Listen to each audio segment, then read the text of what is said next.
Mungu alipoumba mwanadamu alimweka katika bustani. Mwanadamu baada ya kumkosea Mungu aliondoka kwenye maisha ya mwanadamu, akamwacha mwanadamu atembee kama anavyotaka.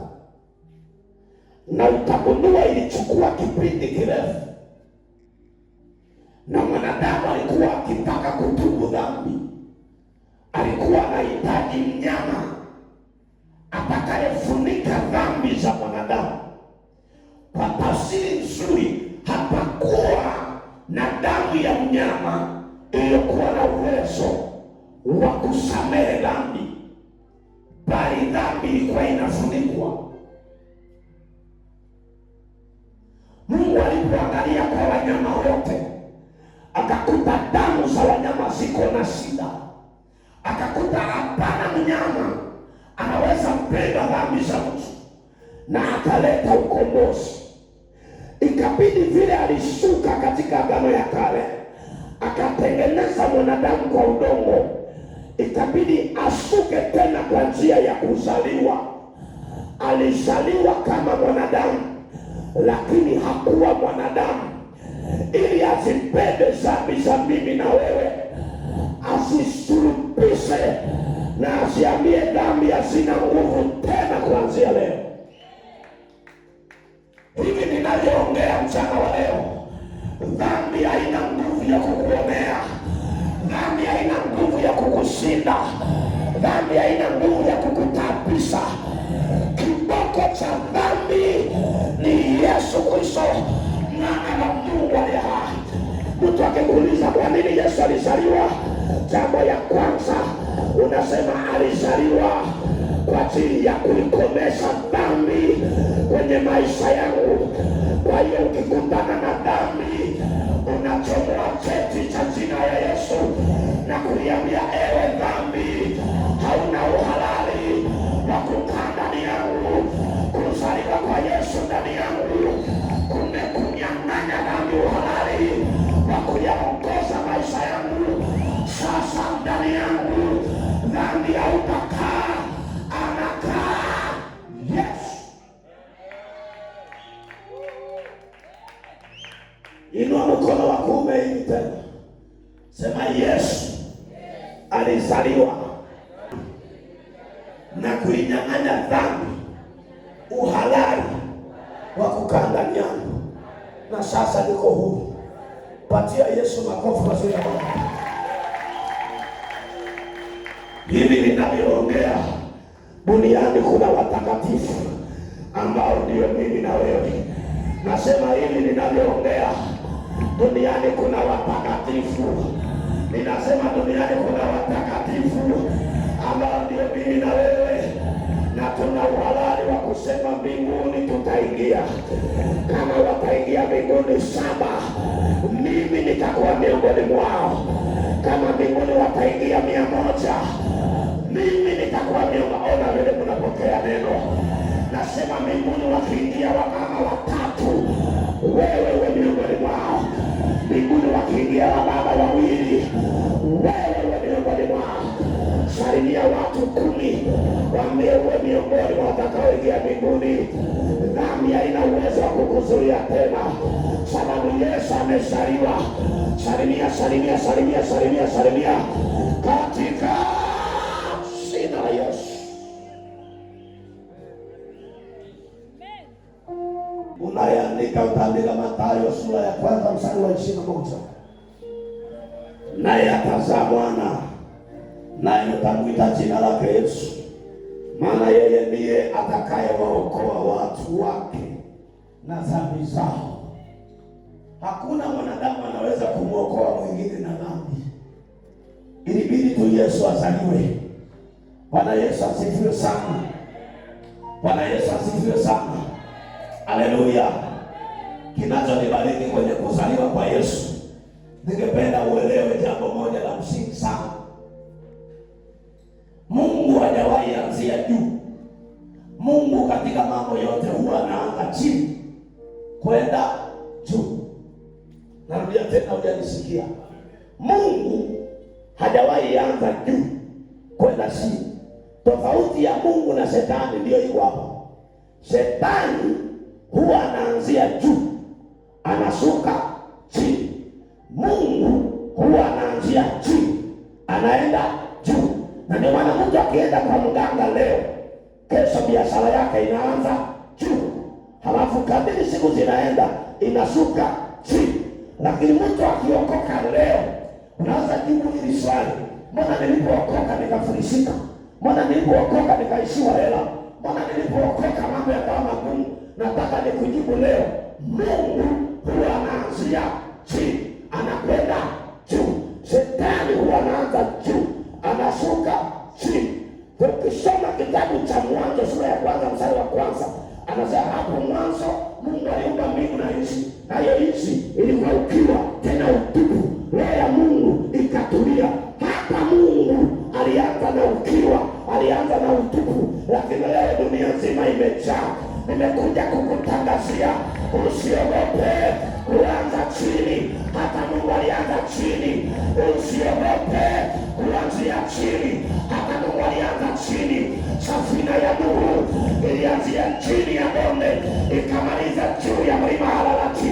Kuzaliwa kwa Yesu kulianzia chini kwenye hori ya ng'ombe, akamaliza juu ya mlima Golgotha. Nimekuja kuwatangazia wale wako chini, unaanzia chini, hautamaliza chini. Ulianzia chini, utamaliza juu. Kifedha unaanza chini, utamaliza juu.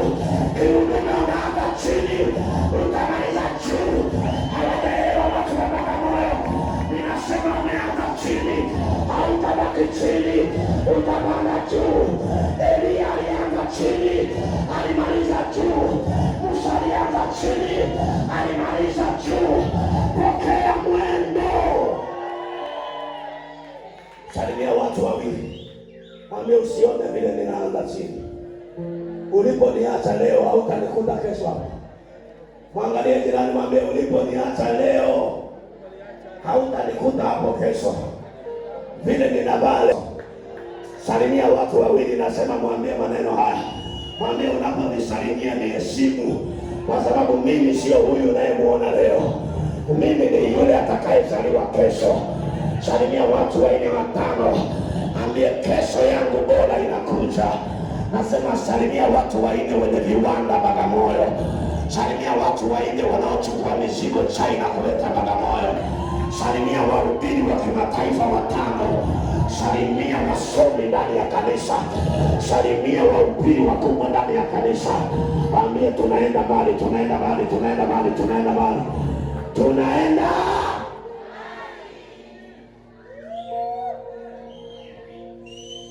Pamoja ya kwamba Yesu hakuwa mwanadamu, alikuwa ni Mungu, ilibidi azaliwe kwenye hori ya ng'ombe.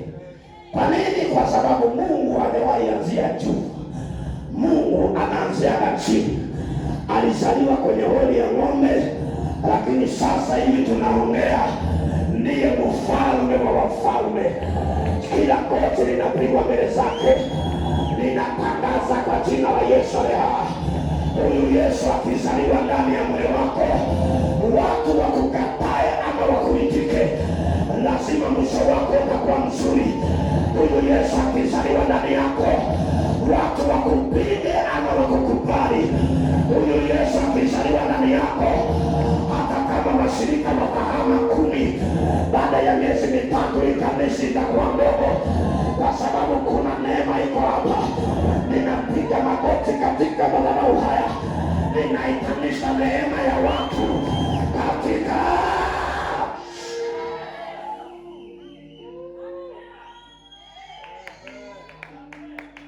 sababu ya pili. Kwa nini Yesu alizaliwa? Alizaliwa ili kudhihirisha upendo wa Mungu kwa ulimwengu. Bado hiyo sio ujumbe wangu. Ninaonja. Sababu ya ngapi?